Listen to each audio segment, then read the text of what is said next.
Hi there, E.A. Tischler here with New Horizons Golf. Today I'm going to talk a little bit more about the concept of swinging left and swinging in front. The last two videos I put together on this basically were for people that had already been working with that concept, but I've had some questions from people that say they've never heard of swinging left, and so they want a more basic description of what this is. So we're going to start out here. I have some alignment sticks stuck in the ground so that we can see the basic plane of the swing. At address, both of these simulate the angle of the shaft at address. So this one's going to be from the target view, and this one's going to be from the down the line view. And so we can see what the shaft is doing in relations to the hip plane slot as we go through to our full extension and we exit. So what we want to understand first is the concept of actually having this shaft ride up the plane during the extension and the follow through before the arms fold up. And if we understand what planing the shaft is in the follow through, as we move through impact into the extension and into the follow through, then we can really understand what swinging left is or what swinging in front is. Okay, so from the target view here, if I get set up and I move into impact, continue to travel through, and my club extends down a plane that's the same as the hip plane slot it started in, I go up, still in that hip plane slot, I continue to rotate left and let that club go around up the hip plane slot. That would be planing the shaft in the follow through. Okay, now from the down the line view, we can do the same thing here. We get set up, move into impact, club travels along that plane, and then it exits going up that plane. So as long as that shaft is moving along the plane that we delivered it on, and it exits along that plane, then we can say that we're actually planing the shaft, in the follow through. Now, some people consider planing the shaft swinging left, and that concept came, it's been around for a long time. It came from the idea that when we look at the swing from the down the line view, if the club exits below my left shoulder, and if I'm rotating as I do that, the concept is that I'm swinging more left than I am out and up. Okay? If the club comes out more above my shoulder in the follow through, then I'm swinging more out and up. So really the basic differences between swinging left and swinging in front would be that swinging left is rotating and going more around with the shaft. Swinging in front is more extending out to the target and going more vertical with the follow through. And so those are the two basic concepts. Of course, it gets more technical or more involved when we start looking at different people's perspective of what is happening, why it's happening, why they think it should be happening. And so, what we want to do now is get a better understanding of what all these possibilities are, and why it is that one golfer might want to swing left and why it is that one golfer might want to swing more in front.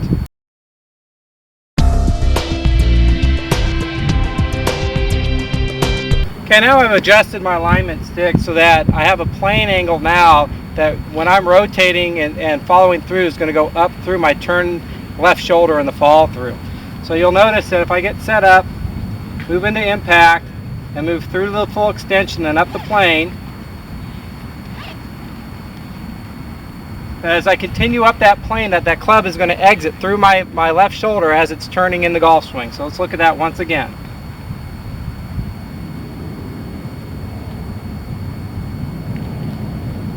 Okay, now it may be on the high side or low side of the turn left shoulder, but I just set it up to simulate that it is going through the turn left shoulder.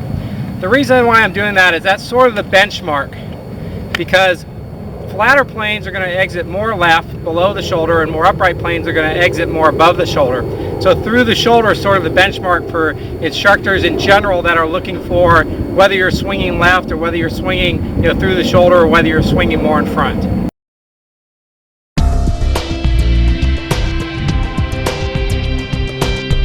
Okay, earlier I mentioned that flatter planes are going to exit more left or lower left, and more upright planes are going to exit higher, more above the shoulder.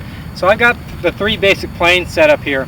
The lowest one's for the hip plane, the middle one's for the torso plane, and the next one's for the turn shoulder plane. There's also the pure shoulder plane, which is sort of the plane of grass that Hogan talked about in 5 lessons, and we can take a look at what that one would look like as well.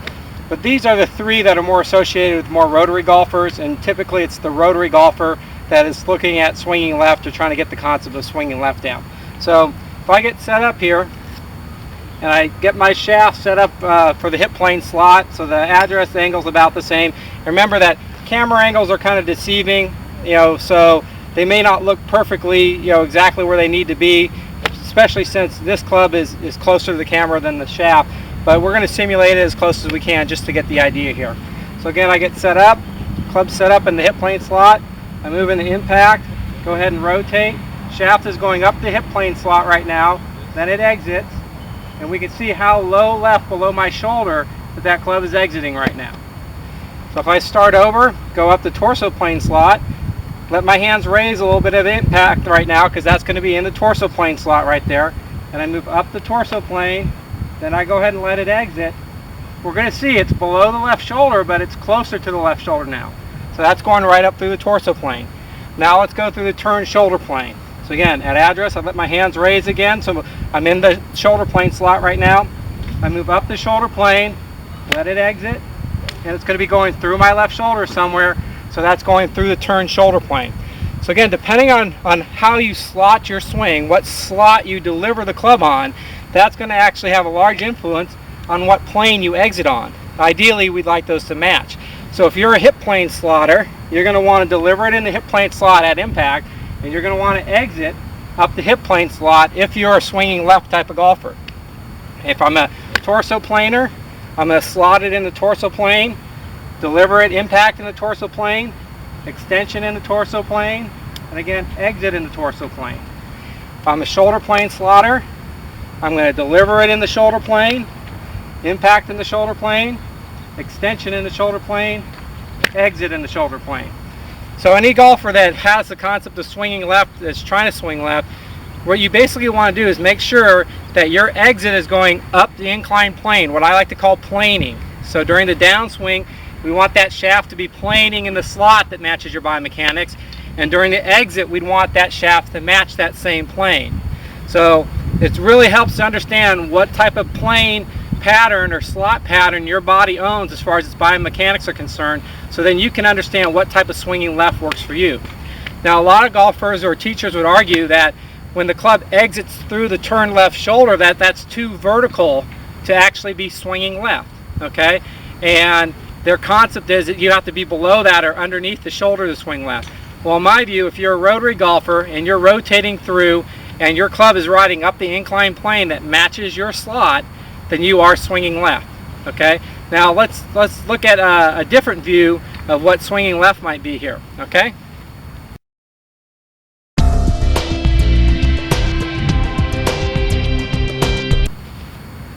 So I'm going to go back to the torso plane slot just to give you the idea here.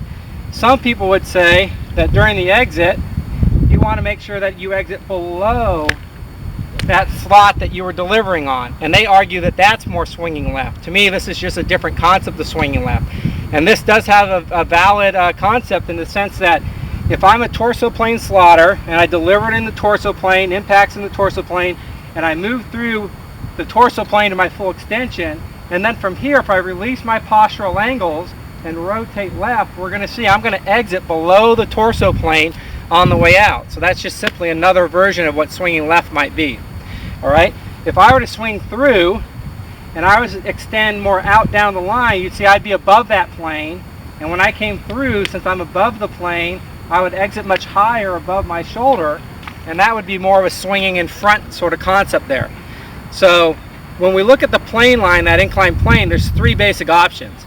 I can either swing below the plane, I can swing up the plane, or I can swing above the plane.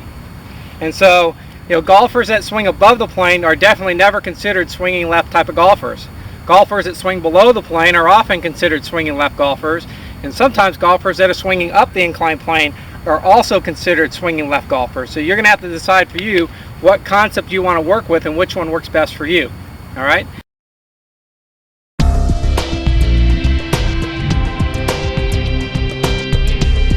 Okay, now one thing I want to cover is that, as far as biomechanics are concerned, as long as you slot the club in the plane that matches your biomechanics, you deliver it in the plane that matches your biomechanics, and you go through to the full extension in the plane that matches your biomechanics, you've really delivered that club on plane. Whether you rotate left from there, you rotate, or you swing in front, is really a matter of preference, what swing style works for you. So let me give you 2 examples here. So I take it up, so now I'm delivering it in that torso plane, impact in the torso plane, extensions in the torso plane. I got 2 options from here. I can keep rotating and ride the club up the plane. So again, that would be more the swinging left version.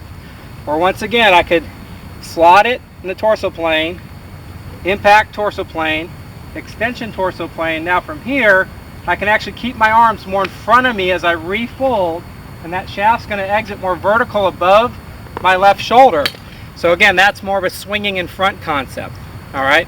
So when we talk about swinging in front, this brings sort of two versions here. Just like there's 2 versions of swinging left, you can swing up the plane left, or you can, from your full extension, release your posture and actually rotate and exit below your plane. So that would be 2 versions of swinging left. There's also sort of 2 versions of swinging in front. There are those golfers that are trying to extend more down the line, more extending out to the right is what it feels like. It's actually right of their plane, which is above the plane. So that would be more one concept of swinging in front. And of course, if they keep going, that club's going to exit more vertical for them also. But there's also the golfers that deliver the club down the plane, and then once they hit full extension, they just refold the arms, keeping them more out in front of them. That version actually is used by a lot of professionals. Jack Nicklaus has done it, Mo Norman has done it, Webb Simpson does a good job of it right now on the PGA Tour as well. So it's a very effective way of doing it. You may have heard in the past 2 different concepts of release. One is called CP and one is called CF. The CF release is the one that goes more out to the right, which will tend to be above the plane, you know, and that's the one that's going to be exiting more out in front of a golfer. The CP is the one that exits with the arms, hands, and club rotating with the body around to the left. So again, that would be more of the swinging left concept as well. So the reason why I'm bringing all this together today is that there have been a lot of different concepts of what swinging in front and swinging left are, and I just want you to have an understanding of what all those concepts are. So when you read an article or you hear somebody talking about it, you can actually be more informed and action which version that they're actually talking about.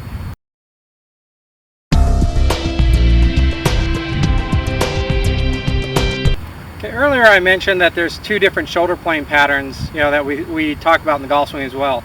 We have the pure shoulder plane, which is the one that's depicted in Hogan's 5 Lessons, which is that sheet of glass that runs right above the shoulders. And so, you know, although that's sort of the historically the typical shoulder plane we talked about, there's also what we call the turn shoulder plane I mentioned earlier. So this lower stick represents the turn shoulder plane, and this one represents the pure shoulder plane. So if we go ahead and swing up those planes in the follow through, we can see what the exit looks like for each of these. So we demonstrated earlier, but once again, when we go up the turn shoulder plane, and we go ahead and we exit, we'll see that shaft is going to exit up through my left shoulder, somewhere through my left shoulder as it rides up that plane. If I go up the pure shoulder plane, it's actually going to exit, you know, it looks like kind of where my traps and my neck meet, somewhere in that area. Again, because that's right where this plane is running through, right in this area. So if we ride up that plane as we're turning, we're going to see the shaft is going to exit up that plane as well. So here we go into impact. We go up the pure shoulder plane. We exit up the pure shoulder plane, and we can see how much more vertical that exit is. The interesting thing is that's still planing. So if it's going up the plane, it's going up and to the left. So in some respects, that can still be considered swinging left, even though it's more vertical. The thing we have to remember is the turn shoulder plane is sort of that benchmark again. Any plane that's more vertical than that, it's typically going to be considered swinging more in front, and any plane that's flatter than that is typically going to be considered swinging more left. You know, however, they're all planing, so as long as that shaft is planing, it's still a very valid way of swinging.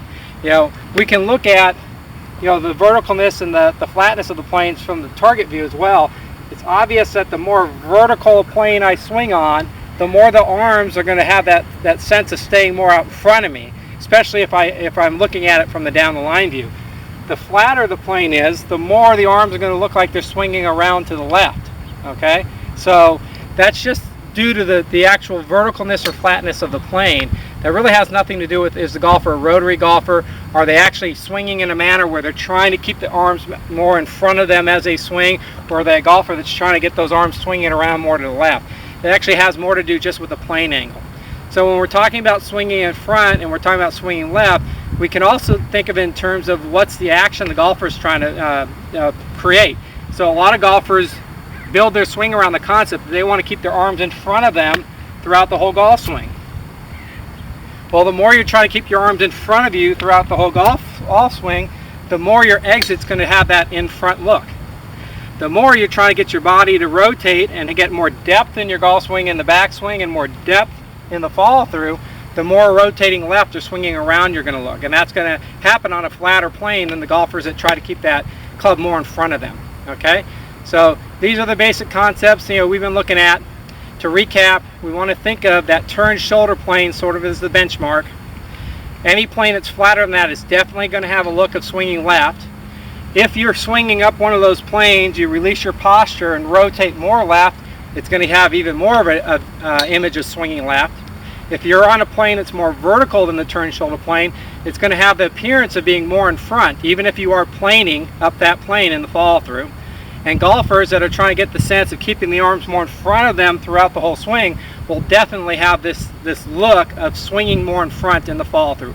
Again, they're all valid. You just got to find out which one works for you, which variation works for you, and how you're going to incorporate that into your golf swing so that you can consistently perform it.